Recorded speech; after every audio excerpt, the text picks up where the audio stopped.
Get your ears wrapped around the Golden State Media Concepts Basketball Podcast. All the scoop you need to know from college basketball to the NBA and even March Madness. News of your rising stars. Topics on and off the hardwood. This is the Golden State Media Concepts Basketball Podcast.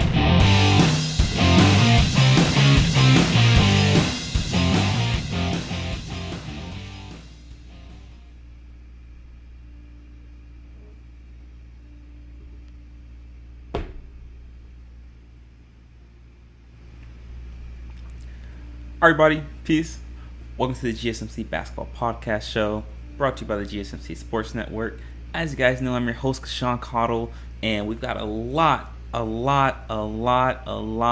stuff to talk about today. As you guys know, yesterday was an exciting day for basketball via the FIBA World Cup. There was a couple semifinals matchups that took place between Serbia and Canada, and Germany and USA. We're going to give you all the coverage you need for those two games. But we're also going to be introducing a new segment we're going to be doing on Fridays called Storytime Fridays, where I give a little bit of a story from my time playing as a professional basketball player. Just a little way for you guys to learn a little more about me and to add a little bit of levity to this show, as we like to say. But also, we're going to be discussing the bronze medal game between Canada and USA that will be coming up as well. And we've got a lot to talk about today. So, guys, if you haven't already, be sure to subscribe to us. Hit that subscribe button. Hit the like button as well, so you can stay up to date on all of our newest content. And subscribe to us on Patreon as well to get access to any bonus and exclusive content that we may be posting as well. And if you would like to tip or donate to help support our channel and our company, just look at the URL link and the ticker below to help out the company as well. And if you haven't already, be sure to check out our baseball, our fantasy football, and our NFL and college football podcast as well. All of our hosts create great content. So, with that out of the way, let's dive into basketball. All right, guys. So, as you know, as we just discussed, we just talked about the FIBA World Cup semifinals took place yesterday, and we had two pretty exciting matchups between Serbia and Canada and Germany and USA. And as we talked about yesterday in our preview for these matchups, we talked about how Serbia was going to need to stick to their scouting report, and they were going to need to play the way that they normally play and not try to match tempo with Canada. Canada is a team that likes to run, get up and down the court, create easier scoring opportunities with their defense, but creating steals. But as you watch the game, Serbia did a great job of controlling pace and tempo, really slowing the pace of the game down. And we look at the box score. Serbia in total rebounding had 33 rebounds, and they held Canada to 86 points. It was. Serbia did everything that was necessary for them to win. And one thing that Serbia did a great job was limiting the possessions for Canada.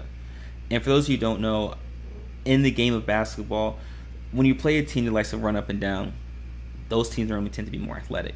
But if you're a team that's less athletic and you get matched up with a team that's more athletic, what you want to do in order to limit their possessions, you want to slow the pace down. By limiting the pace, you use more of the shot clock, you use more of the game clock, and you force the other team to sit in their defensive stance. You force that other team to play defense for an extended period of time, which tires them out, which leaves them with less energy coming back on the offensive end. And so Serbia was able to do that. Serbia was led by by Bogdan Bogdanovic, who had 23 points, followed by Ognan Dobrik, who had 16 points, followed by Marko Guduric, who had 12 points, followed by Aleska Aramovic, who had 10 points, and Nikola Milutinov had 16 points as well. So it was a pretty balanced scoring effort by Serbia. They did a great job on the defensive end of Canada, playing against Canada as well, limiting Canada to just 48% from the field, 37% from the 3-point line, and 58% from the 2-point area. And Canada's total rebounds had 22, which means that Serbia was plus 11 in the rebounding margin during this game, which tells me that, like we said, not only did Serbia limit the amount of possessions by playing within their half-court set and running through their entire offense, but they also limited second chance opportunities for Canada by dominating the glass. And that's something we discussed as well in our preview video, or in our preview for this matchup yesterday. We talked about how Serbia's size and physicality would have to play a factor in this game, and we saw that with Serbia's ability to not only be physical on the offensive end, but on the defensive end as well. As we saw the game, there was a lot, as we talked about, Serbia was going to hedge and recover on all ball screens, which they did, which now there's more bump, there's more physicality for that guard coming off the ball screen. And as you guys know, as a basketball player, that more bump you get over the course of the game, it starts to wear down on you, and you start to be less efficient, and you start to not be as crisp with your playmaking. And we saw that with Canada over the course of the game. For the game, they ended with 13 turnovers, as opposed to prior to this game, they were only averaging 9 turnovers per game. So to have that bumped up to 13 tells me that there was a lot of physicality given by Serbia on the defensive end, and which is what something Canada was not able to control or counteract. Canada was led by Shai Gilgeous-Alexander, who had 15 points, R.J. Barrett, who had 23 points, Nickeil Alexander-Walker with 10 points, Lou Doris with 3 points, Kelly Olynyk with 9 points, and Dylan Brooks with 16 points. So it was another balanced scoring effort by Canada. Shai Gilgeous-Alexander shot 50% from the field, but he did go over 2 from the 3-point line. It was more so about the physicality of this game and just limiting shot possessions, limiting possessions for Canada. Serbia did an excellent job of that. I mean, Canada throughout the course of the game only got 56 shots up, as opposed to 58 for Serbia. The only difference is that Serbia is used to playing in these types of games, in these types of slow-paced, physical games, as opposed to Canada is a team that likes to get up and down and push tempo. So Serbia did exactly what they were supposed to do. They stuck to their game plan. They stuck to their scouting report. They didn't allow Canada to control pace or control the tempo of the game. They didn't give in to the style of play that Canada was looking to run. They did a good job of controlling what they do best, and that's tempo and playing the half-court sets and being physical on the defensive and offensive end. And as they move forward to the final, it will be interesting to see how they fare. Now, I did have Canada winning this game initially against Serbia because I thought that the overall talent level would suffice for their victory. But however, as we see, talent is not the only thing that plays a factor in these types of games. Discipline, executing your sets, and not just your quick hitters, but also your offense as a whole being crisp and detailed, and limiting turnovers as well are the biggest factors in these high pressurized and high level matchups. And Serbia was able to do all of those things. But with the other semifinal matchup, we had Germany and USA. Now, both of these teams like to get up and down get up and down the court, and which is exactly what they did. Germany won this game by a score of 113 and 111. The game was pretty close throughout over the course of the game, throughout its entirety. Germany did pull away a little bit towards the beginning of the fourth quarter, but USA was able to come back and make it a close game at the end. But if we look at Germany and their box score, Franz Wagner led the way with 22 points, followed by Daniel Theis with 21 points, followed by Mortiz Wagner with 10 points, and Dennis Schroeder with 17 points, and Andres Ops with 24 points, and Johannes Voignam with 6 points. So once again, a pretty balanced scoring effort by Germany. But if we look at the rebounding margin, Germany finished with 30 total rebounds compared to 28 from USA. So once again, the rebounding margin was huge for Germany. If we look at the assist totals, Germany finished with 30, and Team USA finished with just 17. So, biggest lesson I learned in college when we would do scouting reports for teams that we would play. For those who don't know, quick caveat. So when I was in college, during the regular season, every Monday, our GAs, graduate assistants, and our assistant coaches would put a scouting report in our locker room. And every week, the scouting report consisted of the game we would play on Wednesday and the game we would play on Saturday. So that was our schedule in college. We played every Wednesday and every Saturday during conference play. So that Monday, the GAs and the assistant coaches will put a scouting report packet in each of the players' lockers. And so every Monday we would get that scouting report. And I'll never forget, we were playing Christopher Newport, which was a top team, not only in Division III at the time, but also a top team in our conference. And one of our assistant coaches wrote that on the first page of the scouting report that the rebounding margin, the turnover margin, and the field goal percentage are the three most important factors to winning a basketball game. He said that if you can win two out of the three of those categories, you will always have a high possibility of winning the game. He put a stat to it. He put a percentage to it. He said if you win two out of three of those margins, your chances of victory is above 70%. Now, obviously, this isn't a strict, regimen or a strict code to follow. However, it is a good roadmap to have. It's a good template to follow. So, if you can win the turnover margin, the rebounding margin, and the field goal percentage, then that sets you up for a likelier victory. And that's what Germany did. And they won the rebounding margin, they won the field goal percentage margin, or they had a higher field goal percentage, and they won the turnover margin. And if we actually look at away from the numbers and actually the play style of this game, once again, the size and physicality played a factor in this game.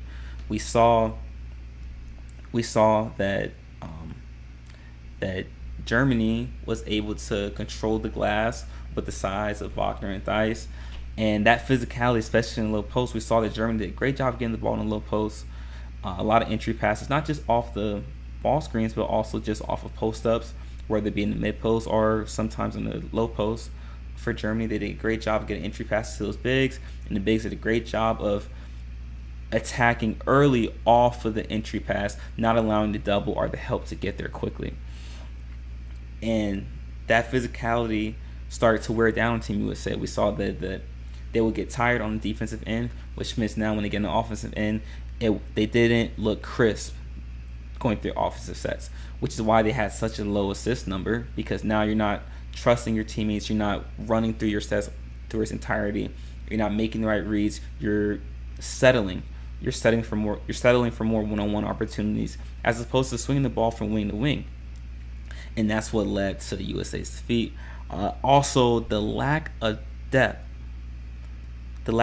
for Team USA really showed in this game. And the biggest takeaway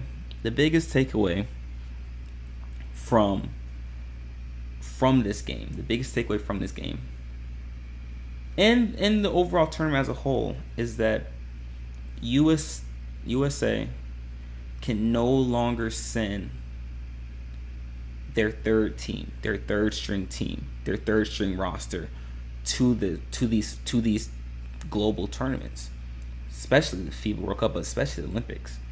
And if we just look at guys that have played on Team USA before who weren't on Team USA during this FIBA World Cup, I'll just name off a few: Jimmy Butler, Draymond Green, Steph Curry, Kawhi Leonard, Paul George, Trae Young, Chris Middleton, Drew Holiday, Devin Booker, Kevin Durant, Bam Adebayo. There's a lot of guys missing from Team USA. Damian Lillard, and Team USA is no longer in a space and an advantage to send their second and third string team to these global tournaments, because we saw things like this happen, because the talent level on a global scale is phenomenal, as we can see, and teams have caught up, countries have caught up, and Team USA can no longer afford to send. They have to now continue to send the top guys from this country in order to be successful in these tournaments, and that's my biggest takeaway. But guys, those are my biggest takeaways from these semifinals matchups. In our next segment, we're going to be covering the bronze medal game between USA and Canada, and we're also going to be providing a preview for the World Cup final between Serbia and Germany. So guys, stick around. We're going to be right back.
All right, everybody, welcome back. In case you missed our first segment, we talked about the biggest takeaways from the FIBA World Cup semifinal matchups between Serbia and Canada and Germany and USA.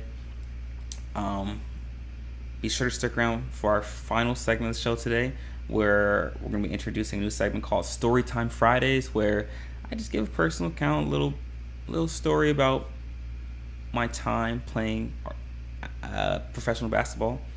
And we're also going to be discussing in this segment the bronze medal game between Canada and USA, and the World Cup final matchup between Serbia and Germany. But guys, if you haven't already, be sure to subscribe to us, hit that subscribe button, hit that like button as well. And if you want to donate to our channel, just click on the link and the ticker below, and we appreciate all of the support as usual. But guys, let's go ahead and get right into it. So, World Cup final preview. We got Serbia and Germany. It's very interesting because these teams are quite similar in terms of physicality and how they play defensively, how they don't really switch anything. They do a lot of hedge and recover.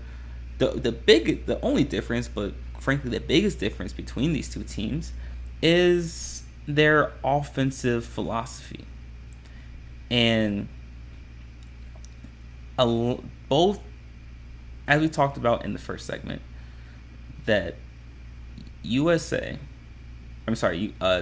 Serbia likes to control tempo. They like to slow the pace of the game down and get the most efficient shot that they can. They like to use the entirety of the shot clock. While Germany likes to get up and down. They like to push tempo, push pace. Both of these teams do an excellent job of controlling the boards and controlling the glass, which, as we know, limits scoring opportunities for the other team. So it will be the interesting thing to watch in this matchup is who's going to be able to dictate the pace more. And what that's going to come down to is the turnover margin. The turnover margin is going to dictate who's able to control the pace of the game. Because whoever turns the ball over more is limiting and cutting out the number of the possessions that they have. And you want to have as many possessions as possible in order to control the pace of your game. So that's why Serbia, it really emphasizes rebounding in their philosophy and in their culture, because they know the more boards they can grab, the more times they can walk the ball up the court, which allows them to get into their offensive sets and play the game the way they like to play it. In Germany, the reason they like to control the boards and attack the glass so hard is so they can get up and down the court. You know, Germany is a team that isn't as defensively solid or stout as a Serbia, but because of their size in the low post, they control a lot. They throw off a lot of layups, and they can throw off the shots of a lot of the guards and the wing players for the opposing team. And seeing that Serbia, aside from Bogdan Bogdanovic, primarily gets a lot of their scoring done in the low post, and they have excellent low post players, that matchup between Wagner and the Serbian low post players is going to be interesting to see. And what's going to help Germany, or one thing that Germany should look to attack, is the guards of Serbia. Dennis Schroeder should look to be aggressive early and often in this game, coming off those ball screens. And when he comes off those ball screens, the same thing he did in the matchup against USA, he should look to not only attack but look to draw in multiple defenders. And that's the benefit and the positive aspect of having an aggressive guard, is that they do an excellent job of having the defense collapse on them. And when the defense collapses, on that guard now has the ability to play make and dish the ball off, or kick it out to the wing or to the opposite corner, or on the lob pass if the big from the help side steps up. And so that's why it's good to have real ultra aggressive guards, especially in the way the game is played today. And the size, the physicality, and the talent level for the guards of Germany is what's going to prove pivotal in this game. And I have Germany winning this game by a score of 97-86. I do think Serbia is going to do a good job of limiting possessions for Germany, but I think Germany is just going to take advantage of the possessions they have due to their aggressive guard play, which is going to lead to easier scoring opportunities.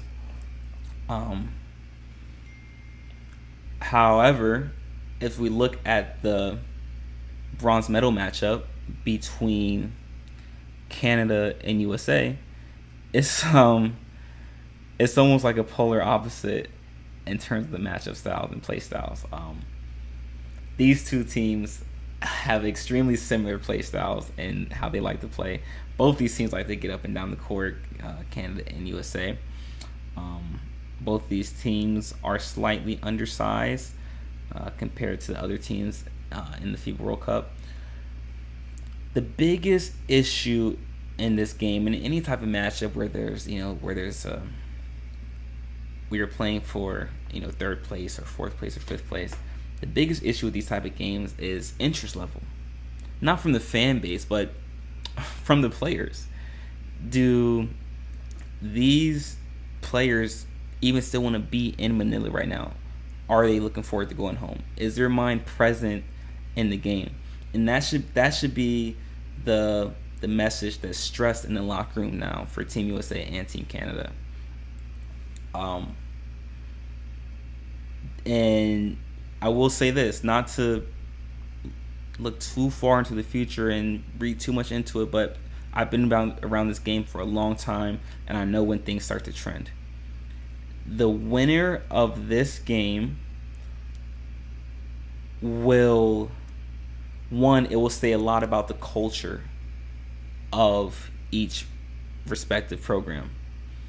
And it will also say the direction. It will show the direction that each program is going in, leading up to the Olympics.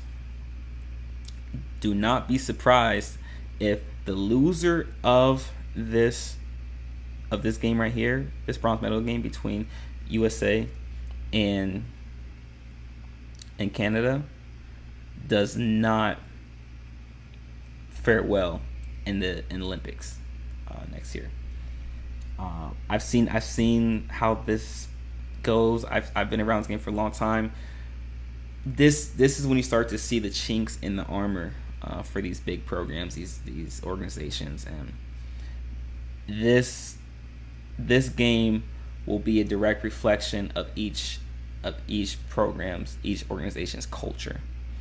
I think this is going to be a high-scoring game. I wouldn't be surprised if this game gets into the low 100s. I can see USA winning this game by a score of 107 to 100, 108 to 103, somewhere around that margin. I do have USA winning this game. Only because Canada does not have the height and the physicality necessary to counteract the talent level that USA has. If we notice, both of these teams struggled against, both USA and Canada throughout this tournament struggled against teams that were bigger and more physical. Not necessarily having more depth, but like I said, the physicality was the biggest factor in the height for both of these teams. And because Canada has neither of those, I see USA winning this game. Like I said, by a score of 108 to 103 or 107 to 100, somewhere around that area. But guys, that's my preview for the FIBA World Cup final between Serbia and Germany, but also the bronze medal game between Canada and USA. So, guys, in our final segment of the show, we're going to introduce a new segment called Storytime Fridays. It's something you're not going to miss, so stick around. We'll be right back.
All right, everybody, welcome back.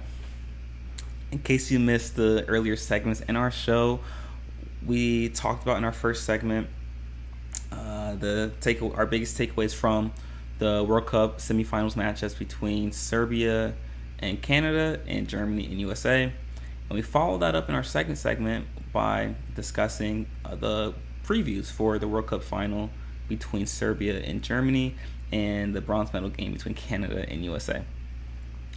But in this segment, we're going to introduce something called Storytime Fridays, where I share a story from one of my previous seasons as a professional basketball player. But before we get started with that, guys, if you haven't already, be sure to hit that subscribe button, hit that like button as well, so you can stay up to date on all of our latest content. Be sure to subscribe to us on Patreon as well, to stay up to date and get access to all of our exclusive and bonus material that you can't get anywhere else. And if you'd like to donate and support our network, just follow the link and the ticker below. And as usual, we just appreciate all the love and support that you, the fans, show us. So, Storytime Fridays. Guys, I have seen quite a bit of things, quite a bit of experiences and moments that are quite interesting throughout the course of my life and my career as not only a college basketball player, but as a professional basketball player. And, there are some things that occur in professional basketball that people don't always think about.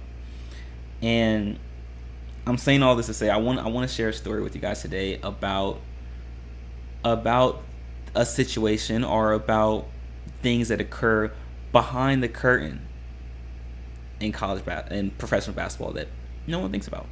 So, when people hear that you're a professional athlete, they automatically assume that either one, you have all the money in the world, or two, that you're playing on ESPN and Fox Sports every single night, or three, if you're playing overseas in your sport, that means you must not be that good, or that you're just average. So those are three things that come into play when people hear that you're a professional athlete.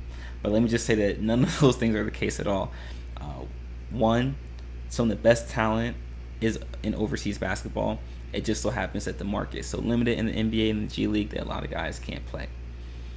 Lack of roster spots is the only reason. Two, no, not everyone is a millionaire that is a professional athlete. And three, no, not everyone plays on ESPN or FS1 if you're an overseas athlete. Though your games are more likely live streamed depending on what country you're in, no, not everyone's playing on ESPN. So I want to tell you guys a story about my third season as a professional basketball player playing in Mexico. So my third season in Mexico, I played for let me make sure I get the name right. Los Titanes de los Mochis, the Titans of Los Mochis. So I played for Los Mochis my third year in my third season as a professional basketball player. My first year in Mexico, and it was in the LBP League, which is the second highest league in Mexico, followed by the FIBA Copa. So just for context, my first year of professional basketball, I played in England. That was my rookie season. And then my second year, I played in Armenia. So coming from organizations and clubs where you were paid on time and you had a lot of your commodities taken care of. So I had a certain standard that I was expecting coming into Mexico. And I get to Mexico and the lodging is perfect, the apartment is great. We get free food at one of the local restaurants. We get free laundry services. We get free transportation. Things that are typically in contracts for professional basketball players. So we got all of that. So everything's good with that. I had two other American teammates. I'm not going to share their names, but those are my guys. They're great people. So I had two other American teammates on the team as well. So all of us had our own apartment. Like I said, all of us got free food at the local restaurant and free transportation, and we all pretty much had the same contract. So when it's so few of you guys, quote unquote, behind enemy lines, you guys, we start to really gravitate toward each other, and we start to consider ourselves family, because we are a family as Americans on that team. So which means we're going to talk about all of our experiences, and we're going to discuss our thoughts on the organization that we're currently playing for. So we are 2 months into the season. 2 months into the season. So it's like mid-November time frame, 2 months into the season. And me and my 2 other American teammates, we're sitting at the local restaurant where we get free food at, and we're talking about us getting paid. And me and one of the other Americans, we got paid every 15th of the month. So we're there for 2 months. So we got our first check, and now we're awaiting our second check. So we're all talking, all 3 of us, and me and one of my American teammates, we talk about, hey, make sure you guys get paid, get our second check on the 15th. And the third American teammate says to us, "You guys got paid already?" He said he didn't get any money up to this point. And the third American teammate, who hadn't gotten paid yet, told us that the owner of the team told him that he was going to give all of his money on back pay at the end of the season, because he didn't have the money to pay any of us up to this point. So, as you guys know, that was just a flat out lie. And so the third American is telling us that the owner told him that, and me and the other American teammate that got paid, we're looking at him and saying, "Nah, man, we got paid for last month. We're just waiting for our check for this month." And the third American teammate said, "Okay, interesting. I'm gonna go talk to the owner." And that teammate, I'm not gonna share his name, but he's a great guy, walked out of the restaurant and went to go talk to the owner. Mind you, this was at about 10 o'clock in the morning. We had just finished our morning practice. So he walks out of the restaurant, and me and my other teammate that had gotten paid, we leave and go back to our apartments, and we're getting ready for practice. And normally we all travel together. We all get the same transportation together to our practice. And me and my other American teammate that got paid, we're going to our third American teammate who hadn't got paid. We're knocking on his apartment saying, "Hey, let's go, get ready for practice." And we hear nothing. Don't know what's going on. We don't hear anything. Call him, no response. Text him, no response. We do this for about 15 minutes, and we say, "Listen, we're going to be late for practice." So we just go ahead and leave without him, assuming that he was either asleep or something, and assuming he'll catch up with us. But we don't see him at practice. Practice goes through. He doesn't show up to practice. And we come back to the apartment, and we knock on his door again, check up on him. Nothing. No response. And obviously the night goes through, and my second American teammate and I, we wake up, and because this is an off day for us now,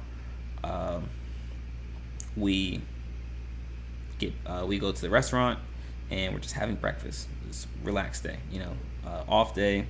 We're actually planning to get paid today because it's the 15th. But so we're in the restaurant eating breakfast. We get a text. Both of us get a text. My second American teammate, and I both get a text at the same time. And it's from our third American teammate saying, "Hey guys, just want to let you guys know that I left. I'm on a plane now, heading back home. Good luck the rest of the season." And we looked at each other, and we was like, "Oh, wow, all right, look at that." And so, long story short, our third American teammate left out the restaurant that day, the day before he left, went to go talk to the owner. He didn't even ask the owner and I know this part because I talked to the third American teammate after the situation, but he went to go talk to the owner after we had that conversation, and he didn't even want money. He just wanted to get a flight back home paid for, because in his words, it was about the principle. He couldn't play for an organization like that. So long story short, that third American teammate, that day after he walked out of the restaurant, never saw from him again, but I did speak to him a couple months after the season ended to get the update on what happened. So I tell that story to say that there are times where we have to face bits of adversity and struggles as a professional athlete. And these are unfortunately things that we have to deal with on a daily basis. These are things that happen quite often in the world of professional basketball. Fortunately, I haven't had to experience that, not getting paid or owners lying to me about not having money to pay you. But I've seen it happen many times. But Mexico was an interesting experience, both on and off the court. Got many more stories that I will share with you guys on Storytime Friday about those times, my time overseas, and hopefully you guys enjoy it, and hopefully you guys enjoyed this this story as well. But guys, that is all we have for the show today. Thank you so much for listening. If you haven't already, be sure to hit that subscribe button and that like button as well to stay up to date on our live shows, and be sure to subscribe to us on Patreon to stay up to date on all of our exclusive content that we're posting. And if you'd like to donate to our network and help support our network as well, be sure to click on the link in the ticker below. And be sure to check out our football podcast, our college football podcast, our baseball podcast, and our fantasy football podcast as well. All of our hosts create great content, and it's a pleasure just working with all of them.